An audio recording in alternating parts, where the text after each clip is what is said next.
Hola, hola, hola, ¿qué tal? ¿Cómo les va? Muy buenas noches, muy buen viernes, la verdad, ¿no? Final de semana ideal para abrir este debate sobre Merlí, sobre lo que sucedió anoche en el capítulo 4 de esta serie que nos conquistó el corazón y que la verdad tiene mucha tela para cortar. Anoche vimos un montón de cosas que tienen que ver con la trama, robo de exámenes, sobre la sexualidad de los adolescentes estuvimos viendo, el rol de la Calduc, de la mamá de Merlí, que es fundamental en esta serie. Yo haría un programa solamente hablando de ella.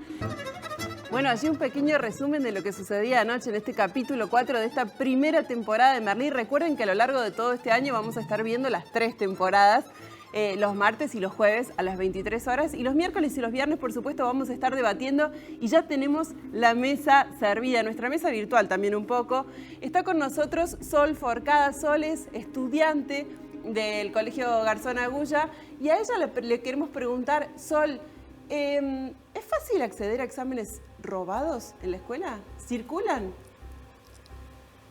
Bien, en mi colegio nunca descubrí que haya un caso de gente que robara exámenes. Sin embargo, sí es muy fácil acceder a la sala de maestros, entrar y salir. Aunque siempre hay algún profesor que otro, pero nunca se sabe. Sin embargo, sí sé de gente que me contó que en sus colegios sí hay casos de alumnos que roban exámenes. Bueno, de eso vamos a estar hablando porque en verdad eso sucedió anoche en el capítulo. Lo tenemos a Sergio Andrade también, él es filósofo y él además trabaja en un rol central dentro de la facultad porque articula con los futuros docentes, con los futuros profesores de filosofía entre la escuela secundaria y justamente la universidad. Sergio, te saludamos y la pregunta para vos es, ¿existe un antes y un después justamente de Merlí en el rol de los docentes de filosofía?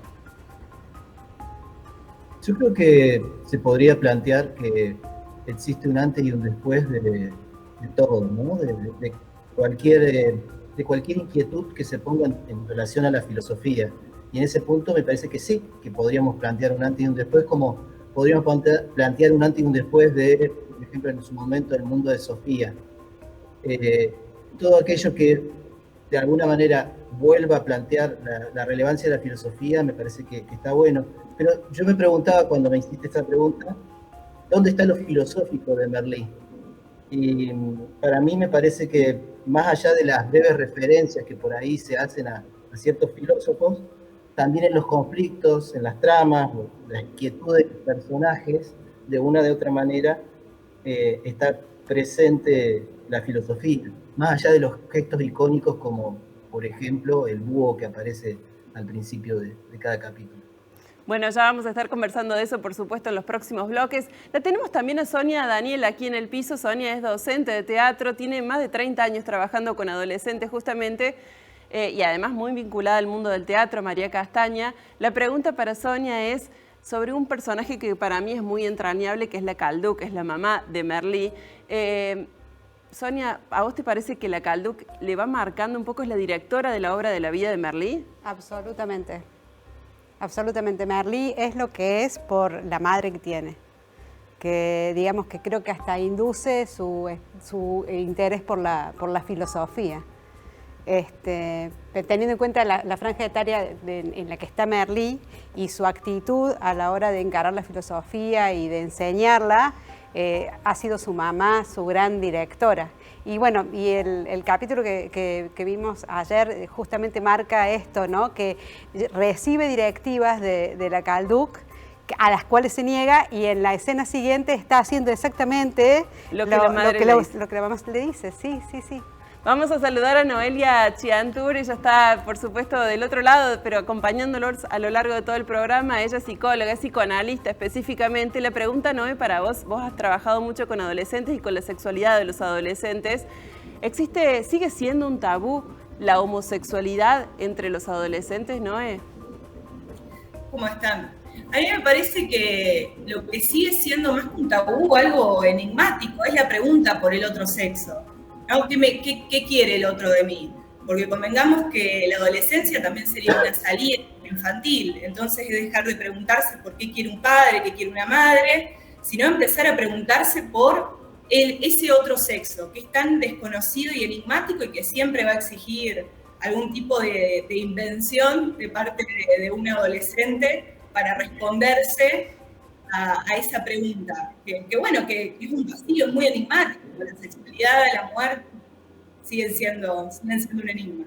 Te lo pregunto porque justamente anoche lo que veíamos eran con lo que sucede con Bruno, con este personaje que es el hijo de Merlí. Por un lado, Paul le tiene como rechazo a su elección sexual, y por otro lado, su mejor amiga Tania, que le dice: sos un marica reprimido, así se lo dice, ¿no? Sí, creo que rápidamente ante lo inesperado de un encuentro se cae fácilmente en las clasificaciones, ¿no? Bruno accede de alguna manera a cierto roce con el cuerpo de Paul, algo completamente inesperado, y Paul responde: bueno, entonces ya me doy cuenta por qué no te les tirás a las mujeres. Rápidamente se cae en una clasificación, sacándose de arriba algo que podría llegar a ser, quizás una pregunta. Bueno, de todos estos temas vamos a estar hablando esta noche aquí en la pantalla de Canal 10. Merlí, el debate. Hacemos una pequeña pausa y tras la pausa, por supuesto, nos metemos con los temas centrales del capítulo. No se vayan.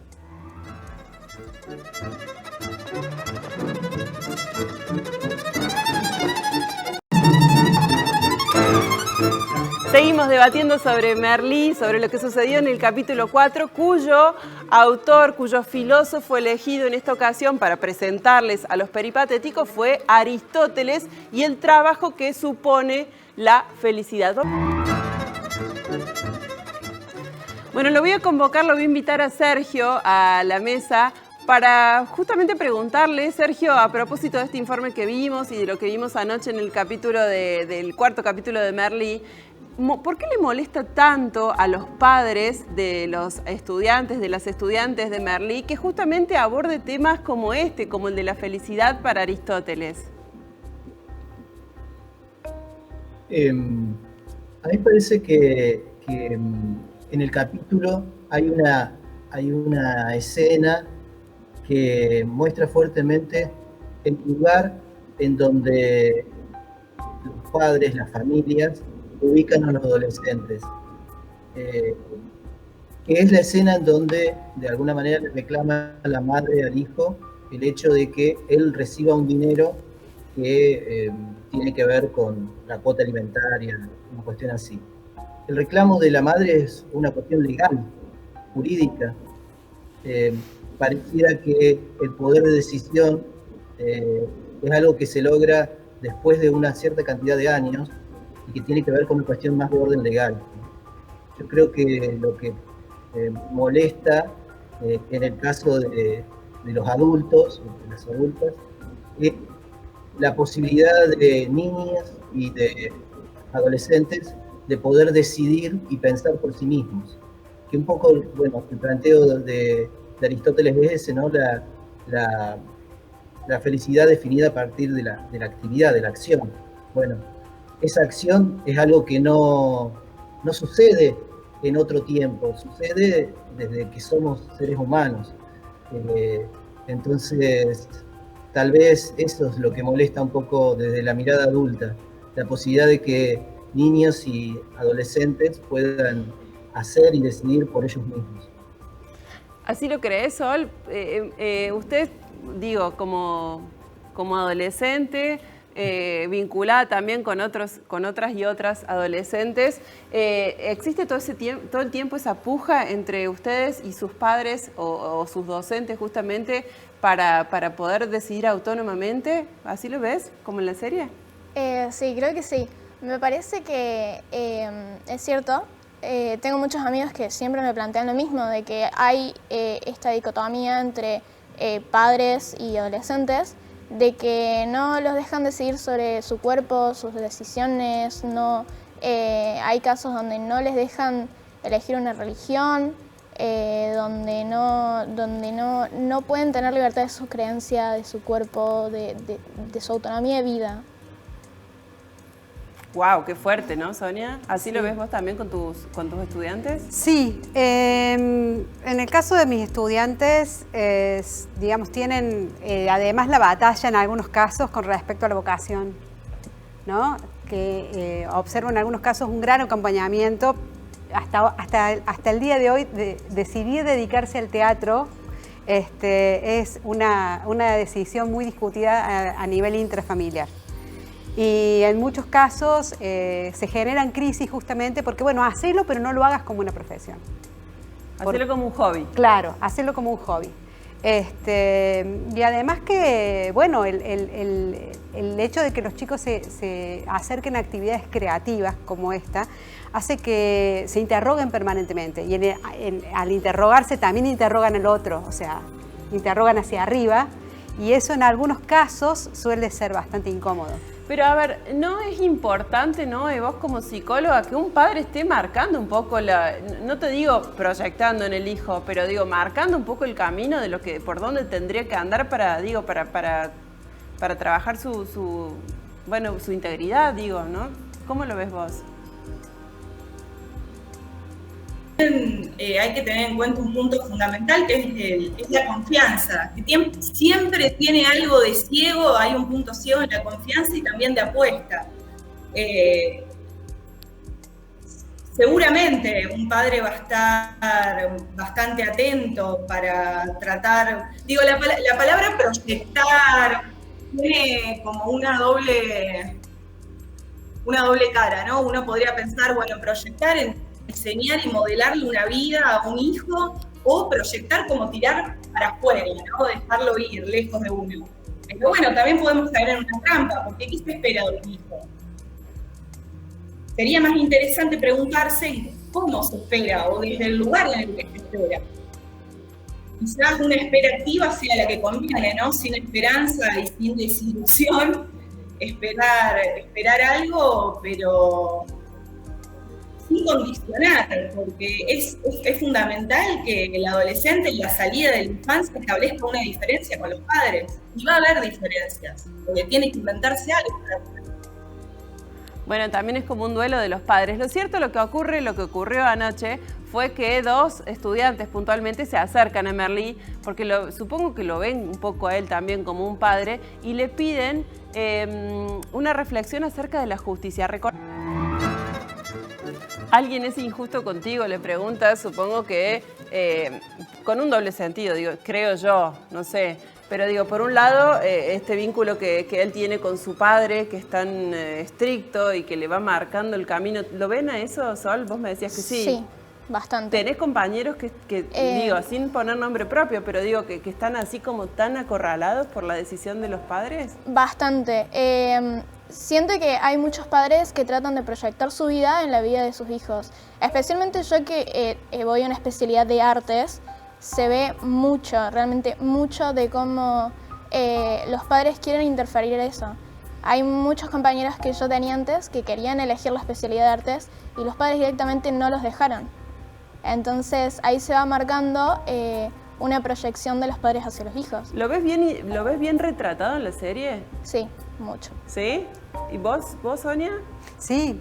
Sí, inclusive cómo la serie marca las distintas tipologías de padres, ¿no? Las distintas reacciones que tienen los padres hacia los cuestionamientos de los hijos, marca de alguna forma una sociedad, digamos, con la que convivimos permanentemente, sobre todo los docentes.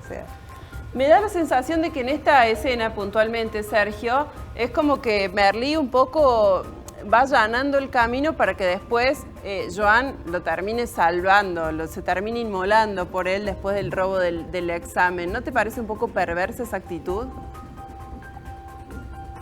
En realidad lo que hace Merlí en ese caso es acercarlo a un problema. Tampoco le está diciendo cómo resolverlo, ¿no?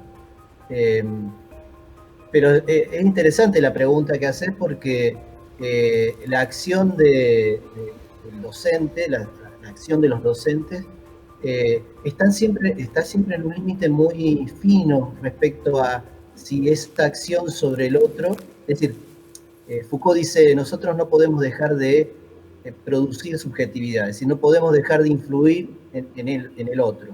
En todo caso, ahí lo que habría que preguntarse, o lo que Merlí tendría que haberse preguntado es, ¿cómo influye mi palabra en ese otro? Pero pero esa influencia es inevitable. El tema es cómo hacemos para que esa influencia permita al otro decidir por sí mismo. ¿La filosofía es la materia más importante de la currícula, Sergio? Y para mí sí, claro. No, yo creo que el tema de la relevancia, en este caso no tiene que ver, por ejemplo, con la cantidad de horas, porque si lo viéramos desde ese lugar, no tendría esa importancia, pero sí por el tipo de inquietudes que se plantea, es decir, por la profundidad de las preguntas. En ese caso sí, es muy relevante. Y hablando de la profundidad de las preguntas, justamente una escena que sucedió, una parte del capítulo, es cuando él les pide a sus estudiantes que escriban, aunque sea una frase, para definir lo que es para ellos la felicidad. Noé, te quiero preguntar, ¿no se mete mucho Merlí con la vida privada de sus estudiantes? Creo que los provoca un poco. Creo que esa también es un poco la función de un maestro, provocar algún tipo de resonancia o de espacio para posibilitar un espacio para que el otro encuentre sus propias respuestas. De todas maneras, bueno, ya lo decía Freud, hay profesiones que son imposibles y educar es una de esas profesiones. Siempre va a haber algo que no se llega a saldar por completo, y teniendo en cuenta sobre todo que el que se tiene que dejar enseñar, el que aprende es el alumno. En este punto me parece que es un provocador, ¿no? Sol, ¿hay profes que se meten todo el tiempo con la vida privada de ustedes, que están intentando hacerse amigos o llegarles desde otro lugar para generar? Yo creo que es una relación de poder asimétrica, ¿no? No sé, yo también quiero tu opinión, Sí, Sonia, sí. en esto. Hay algunos profes, nunca encontré un profesor que se meta para mal. Siento que tienen buenas intenciones de acercarse y ayudarnos a entablar relaciones, ayudarnos a crecer, porque siento que también una parte de la labor del profesor no es solamente enseñar, sino también educar. Entonces, también va por este lado de provocar un poco para replantearnos nuestra vida, y que nosotros como adolescentes hagamos un cambio y aprendamos y crezcamos como personas, porque ellos también son educadores de personas, no solamente, no Wow, es que solamente me encantó enseñen. eso. No es más allá de enseñar, tienen que educar, ¿no? Sí. Qué fuerte eso. ¿Cuál es la diferencia fundamental allí? Yo siento que la diferencia es que uno simplemente entra al aula, dice lo que tiene que decir, da el tema que tiene que decir y se va. En cambio, hay profesores que marcan tu vida. ¿Tuviste profes como Merlí que han marcado tu vida? Sí, ¿Sí? ¿Muchos? varios. ¿Y que después se establece una relación de amistad así con los profes? Sí, tengo profesores con los que son profes que nunca te olvidas. ¿Y se puede ser amigo de tus estudiantes, Sonia? El término amigo como tal, no, creo que por lo menos durante la etapa que dura el proceso de enseñanza, no es un proceso en el que se genere esto que se reconoce como amistad, donde hay un ida y vuelta.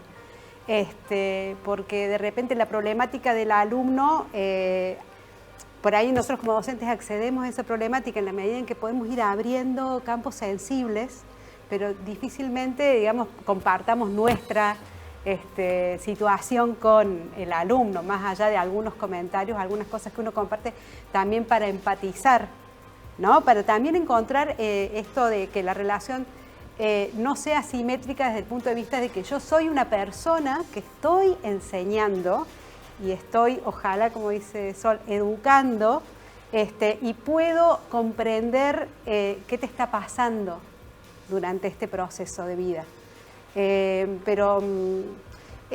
También creo que el docente tiene que hacer la tarea de ponerse en el lugar del otro, porque además de nuestra formación y nuestro rol, hemos sido adolescentes, hemos estado sentados en el banco y hemos tenido que escuchar. Entonces, de ese aprendizaje es que aparecen también los mecanismos que encontramos de manera didáctica, pedagógica, para tratar de llegar no solamente con un concepto, sino con una aprehensión, con una sensación de que el otro se puede apropiar de lo que le estamos enseñando. O sea, ¿no te parece reprochable que Merlí se meta, por ejemplo, en la vida privada de Paul Rubio diciéndole, bueno, a ver, ponete en acción, salí a buscar trabajo? Es que no está metiéndose en la vida privada, le está marcando un camino, le está abriendo puertas, por ahí está encontrando la manera de que pueda destrabar ciertas cosas, porque obviamente como docente se da cuenta que en su entorno familiar eso está trabado. Sergio, ¿se puede intervenir tanto en la vida de un estudiante? ¿Se puede meter tanto?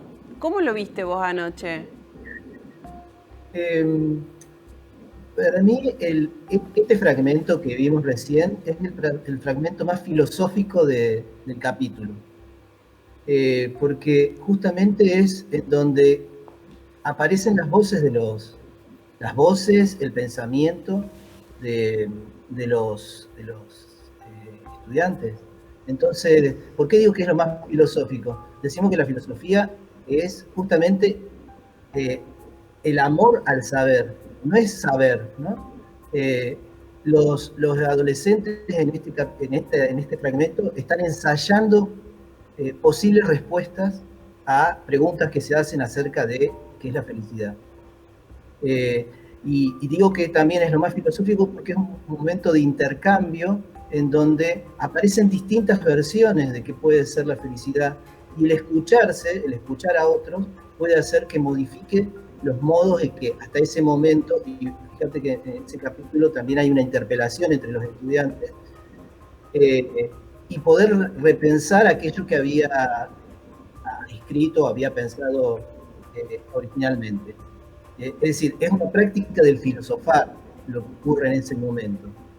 Y en ese sentido, me parece que sí, hay que intervenir. Es decir, la intervención tiene que ver con eso que recién decía la colega, es acercar preguntas, mucho escuchar, y a partir de eso ver qué nuevos interrogantes pueden producirse. Bueno, ahí queda planteado el tema. Nos decía Sol al principio que es fácil acceder a la sala de docentes, por lo menos a la sala de profesores, y bueno, no sé si robar un examen, pero son prácticas que no están tan lejos de lo que puede suceder en la realidad, ¿no? Sí, bastante. No solamente escuché de casos de alumnos en otros colegios que se roban los exámenes, sino que hay veces que nunca los descubren. Entonces queda como un interrogante de ¿está siendo correcto el control que se está teniendo en los colegios sobre eso? También hay veces, lo que pasa mucho es que hay profesores que como que abren este interrogante de los alumnos realmente hay veces que pueden estudiar por más que nunca estudiaron y aprobar, y la verdad es que sí. Hay profesores que tienen marcados a ciertos alumnos, lo vi,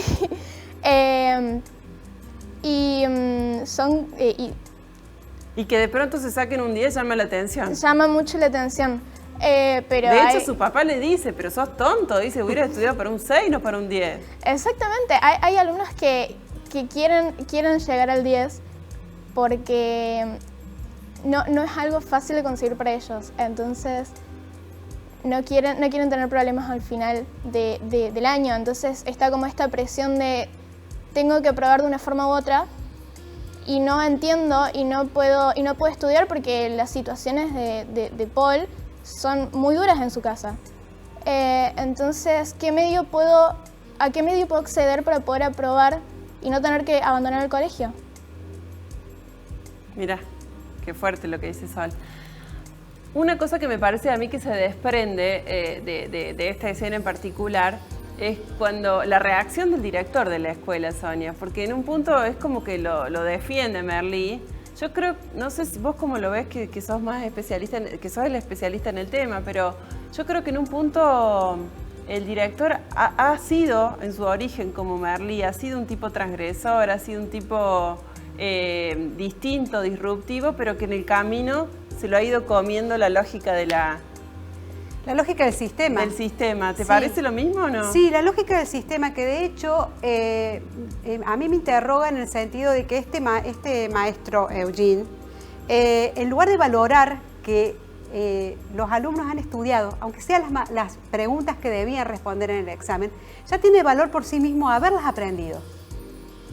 Y se enfoca en todo lo contrario, en que no se prepararon lo suficiente para el examen porque sabían las O preguntas. sea, lo ves como algo positivo haber robado el examen. En el sentido de que eso fue un incentivo para estudiar. Yo planteo lo siguiente. El machete en la escuela secundaria siempre ha sido visto como una mala práctica. Y de repente, me hago la siguiente pregunta. Si yo como docente le digo a mi alumno, vas a tener un examen y tenés la posibilidad de hacer tu machete de tantos centímetros por tantos centímetros, todo el contenido que te entre dentro de ese machete, lo podés usar, lo podés tener arriba del banco con tu hoja.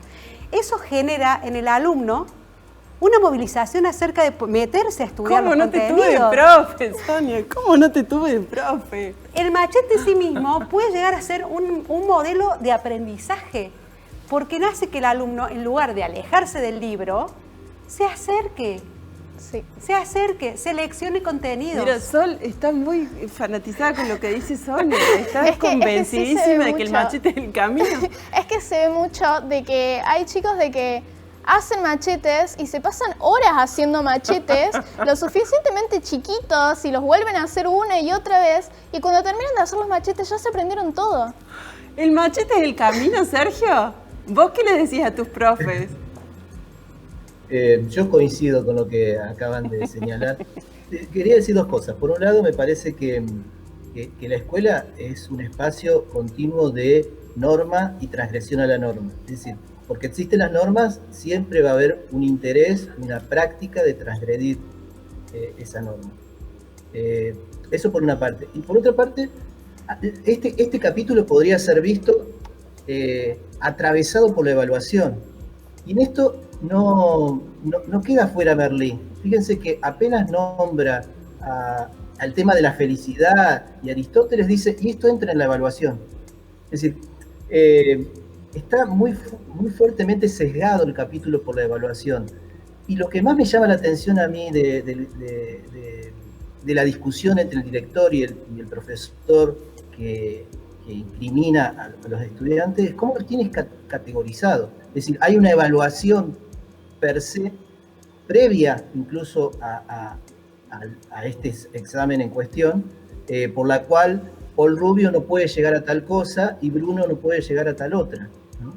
Creo que eso es lo más terrible en este punto. Es decir, reconozcamos que la evaluación es algo que está presente en las instituciones educativas. Ahora, ¿qué lugar tiene? Y en eso acuerdo con lo que planteaba recién la profe, y es pensar si nos permite aprender más, si se pone en juego el conocimiento. Entonces, si se pone en juego el conocimiento, bueno, habría que buscar estrategias, y hay estrategias posibles que tienen que ver con que se produzca ese conocimiento. Bueno, es lo que nos decía Sol, ¿no? Es lo que nos decía Sol. Hay chicos y chicas que se pasan horas haciendo los machetes y ya terminan aprendiéndose el contenido. Bueno, hacemos una nueva pausa aquí en este debate de Merlí. Tras la pausa, por supuesto, seguimos desmenuzando este capítulo. No se vayan.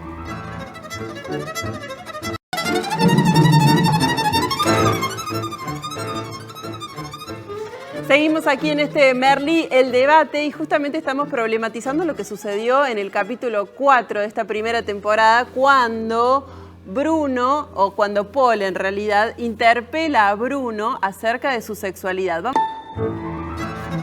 No, quiero ir a vos porque la pregunta tiene que ver justamente con eso. ¿Existen todavía vigentes estos preceptos machistas, si se quiere, entre los pares, entre dos varones en este caso, para uno, digo, que lo interpela a otro y que lo obliga o da por sentado que tiene que ser heterosexual? ¿Cómo lo viste? Sí, me parece que, más que machismo, me parece que se dan muchas cosas presentadas. Pero tiene que ver con el tema de las clasificaciones. Ante algo que podría ser como una duda, una inquietud, rápidamente se caen las clasificaciones porque es lo que uno tiene más a mano para tratar, hasta incluso de entender qué le pasa a uno mismo. Me parece que hacerle lugar a las preguntas y a lo inédito que pueda surgir siempre es un mejor camino, ¿no? que ir ya trillado. Sol, ¿cómo se viven en el aula las elecciones diferentes? Es bastante complicado. Sigue habiendo como mucho problema con decir, con confesar de qué orientación sexual tenés. O sea, lo viven así, como una confesión. Sí, sigue siendo realmente impresionante cómo sigue pasando. Yo lo viví en un caso personal, porque yo soy bisexual, y cuando yo era más chica había mucho problema con esto, porque estábamos entrando a la pubertad, entonces había mucho problema con esto. Y cuando yo lo confesé, me tachaban de lesbiana con mi mejor amiga. Y estuvieron como 1 año y medio cargándome con mi mejor amiga, diciendo que en el viajecito de estudio, que habían pasado cosas, y la verdad es que no. Pero todo este problema de que sigamos teniendo tantos prejuicios con respecto a la sexualidad del otro es grave y repercute mucho en el otro. Hay adolescentes que reprimen toda su vida su sexualidad y que no se animan a confesarlo simplemente por esto, porque pueden pasar crímenes de odio. Siguen habiendo muchos problemas. ¿Pero vos crees que es entre pares o es esta cuestión de confesar para con los padres, con los adultos, digamos? Ambos. Sin embargo, el miedo que se tiene con un adolescente, a confesarlo con un adolescente, siento que no es el mismo que con los padres. Porque con los padres es más grave, es más difícil, porque no sabes cómo tratarlo. Por toda esa cuestión de lo que proyectan, ¿no? Los padres, sí. Esto que hablábamos al principio del programa. Además, todo este tema que se viene tratando desde chiquito, a los hombres, cómo vas con tus amiguitas, que tenés noviecita en el jardín, con las nenas pasa lo mismo, pero con los hombres. Entonces, es como toda esta respuesta de ¿qué va a pasar si yo le digo que no, que es todo lo contrario? Es tal cual lo que sucede un poco en la serie, ¿no? Está bien retratado, me parece. No sé, vos que sos actriz, que sos docente de actores y de actrices, Sonia, me parece que va en sintonía con lo que cuenta Sol. Sí, también depende del ámbito, ¿no? En qué ámbito los adolescentes se sienten en libertad como para poder plantear estas problemáticas y encontrar caminos de respuesta para saber cómo afrontarlo, cómo decirlo. Yo sí tengo la mirada en relación a cómo ha ido evolucionando a través del tiempo. Yo llevo 30 años trabajando con adolescentes y sí siento que hoy la sociedad está mucho más distendida en relación a este tema. Hace, no sé, 20 años atrás era imposible que alguien, digamos, ni siquiera en su grupo de pares de un taller de teatro, que es un taller que tiene cierto grado de libertad en cuanto a la expresión, digamos, se pronunciara con una elección diferente, a lo que se llamaba una elección diferente, que era, digamos, no ser heterosexual. Hoy empieza a haber toda esta cuestión de más tranquilidad a la hora de decir, tengo una novia hoy y tengo un novio mañana. O sea, estoy en un proceso de experimentación. Los adolescentes están incorporando dentro de todas sus decisiones de vida la elección de su sexualidad y se están permitiendo de alguna manera experimentar. Pero tal vez es cierto que eligen el ámbito donde expresarlo y el ámbito en el que saben que está vedado hablar de ese tema.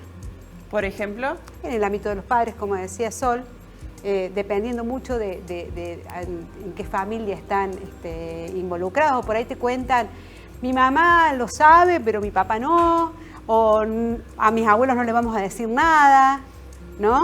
Y además, bueno, de parte de los adultos hay toda esta cuestión en relación a la adolescencia en el sentido de decir, bueno, es un proceso, como la famosa ya se le va a pasar, ¿no? Se permiten la experimentación, me encantó esa frase porque el próximo fragmento tiene que ver justamente con eso, cuando Bruno intenta tocarlo a Paul. Se permite la experimentación, decía Sonia. ¿Coincidís con eso, Noé? ¿Crees que está más vigente hoy eso o es más posible, es una realidad más que lo que sucedía hace 20 años atrás? Bueno, vos sos muy joven, Noé, pero digo, respecto a lo que podés... Me puedo hacer una idea, sí, por supuesto que sí, me parece que sí. El tema también que me parece interesante pensar en algo que es bastante importante, ¿no? Que un gusto no define a un ser, digamos. Entonces me parece que la experimentación es importante en ese sentido. Pero sí se permite, es muy interesante esta frase que dice Paul, bueno, ¿puedo seguir durmiendo tranquilo? No me vas a perturbar con alguna duda, alguna inquietud, ese roce que pasa en el cuerpo y que lo hace despertar. Bueno, ¿me vas a seguir dejando dormir tranquilo? Digamos, sin hacerse ninguna pregunta, sin ningún cuestionamiento, sacándose rápidamente esa molestia arriba. Me parece que sí, se permite más la experimentación, se lo permiten más los adolescentes, no en todos los ámbitos. Bueno.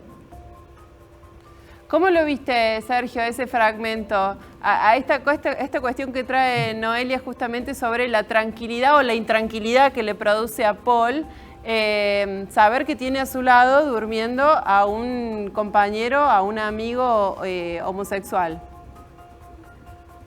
Yo creo que la inquietud que recién decía Noelia tiene que ver con que, hace un rato lo hablábamos con ella particularmente, vivimos en un mundo reglado por la heteronormatividad. Es decir, lo normal es la heterosexualidad. Incluso y más allá de que estemos trabajando desde una lectura de una educación sexual integral, todavía la mirada es fundamentalmente heteronormativa. ¿Y en qué se juega eso? Digamos, ¿qué cuestiones movilizan? Por ejemplo, en torno a la identidad. Es decir, una de las cosas que se ponen en juego a partir de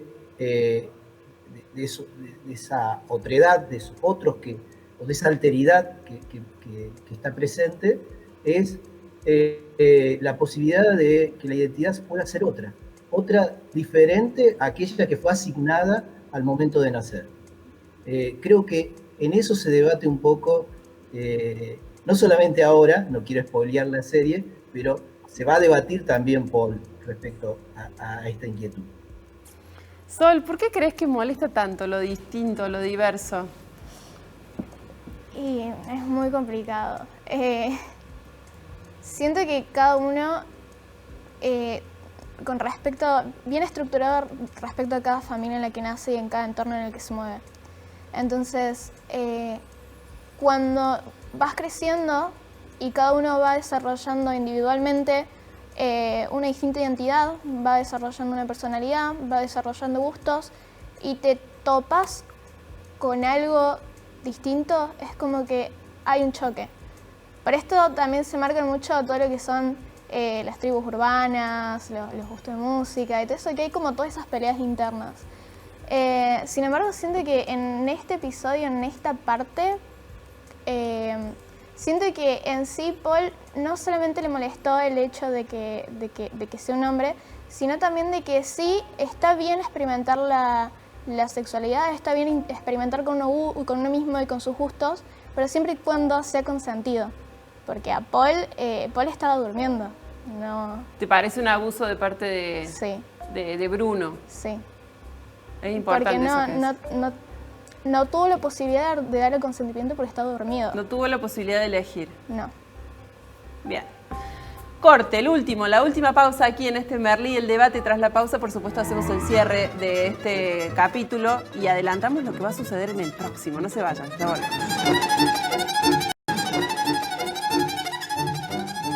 Bueno, último bloque y siempre nos pasa lo mismo con este programa. Siempre nos quedamos cortos, nos quedan un montón de cortes afuera sin poder debatir. Me parece que uno de los temas más importantes ha sido, o uno de los centrales en este capítulo que pasó, justamente la proyección de los padres para con los hijos. ¿Así lo viste vos, Sonia? Sí. Sí, sobre todo en el caso, bueno, hay dos casos puntuales, el de el hermano, bueno, en este caso el hermano que representa la figura paterna de Paul, que le dice, tenés que trabajar. Dejá la escuela y ponete a trabajar. Tenés que trabajar, o sea, está decidiendo por él, lo está presionando. Lo mismo sucede con Joan, ¿no? Exacto. Cuando el padre ya tiene toda la vida de Joan decidida, Joan no tiene opción. No tiene opción salvo, digamos, que ojalá le suceda como personaje, realmente crear una rebelión en relación a sus deseos y poder darle a entender a su familia que no es exactamente eso que él quiere, es ser, digamos, la proyección de la vida de su padre. Gracias, Sonia, por haberte sumado a nuestro debate. Sol, la única forma de salir de la elección de lo que los padres, las madres quieren para los adolescentes es a través de la rebelión, como dice Sonia. Me parece que sí. Lo que pasa mucho es que cuando los padres no quieren hablar sobre eso con sus hijos, cuando no están abiertos al debate con sus hijos de yo quiero esto, yo como adolescente quiero esto para mi vida, y no me parece correcto que te metas. Pasa esto, cuando los padres no aceptan que su hijo puede ser diferente y que su hijo puede tener un distinto pensamiento, un distinto todo, puede ser completamente distinto a lo que ellos esperaban, pasa esto. Los adolescentes se salen de la normativa y crean su propia identidad aparte de sus padres. No les importa si realmente a ellos les interesa que sean así o no. Muchísimas gracias, Sol, por haberte sumado. La verdad que ha sido un lujazo tenerte. Le pregunto a Noé, y también la última reflexión, y la saludo también. Noé, cuando existe justamente esta rebelión, están por un lado los deseos de los padres, de los docentes, de las madres, y por otro lado lo que los adolescentes quieren, ¿siempre queda una parte lastimada? A mí lo que dijo Sol me parece algo fundamental para esto que me preguntas, que es el tema de la escucha. Me parece que hay que hacerle algún lugar a lo inesperado. Y me parece que al fin y al cabo el tema del sufrimiento y el padecimiento que tenemos todos, no solo los adolescentes, que tenemos todos, es con esta frase tenés que es un imperativo. Hablábamos también de la felicidad hace un momento, y cuando también se vuelve un imperativo la felicidad, tenés que ser feliz, tenés que hacer esto, tenés que hacer lo otro, de esos textos, de esa orden. Muchísimas gracias, Noé, por haberte sumado a nuestro debate. Lo llamo a Sergio también aquí para su reflexión final y para saludarlo y agradecerle haberse sumado. Sergio, nos decías al principio, al comienzo, que siempre hay un antes y un después de docentes que rompen el molde. ¿Te parece que también, y siguiendo la línea de lo que veníamos conversando aquí en este último fragmento, en este último bloque, es importante, es fundamental, tiene que haber siempre docentes que acompañen un poco y que ayuden a encontrar el camino de la rebelión? Sí, por supuesto. Para mí, la docencia fundamentalmente tiene que ver con una práctica política, y esa práctica política tiene que ver fundamentalmente con la irrupción de, como decía Rancière, de la palabra de aquel que no tenía palabra, de aquel que no ha podido hablar hasta el momento. Y los niños y los adolescentes tienen esa característica. Generalmente no son hablados por otros, son hablados por sus tutores, por sus padres, por sus docentes. Entonces, acuerdo con lo que decía Noelia, hay que hacer una práctica mucho más fuerte de la escucha, de la escucha de los interrogantes y de los planteos y de las experiencias que tienen niños y adolescentes, acompañar eso y acompañar ese camino que en realidad lo tienen que definir y lo tienen que decidir ellos mismos. Muchísimas gracias, Sergio, por haberte sumado también. Chao, gracias por habernos acompañado.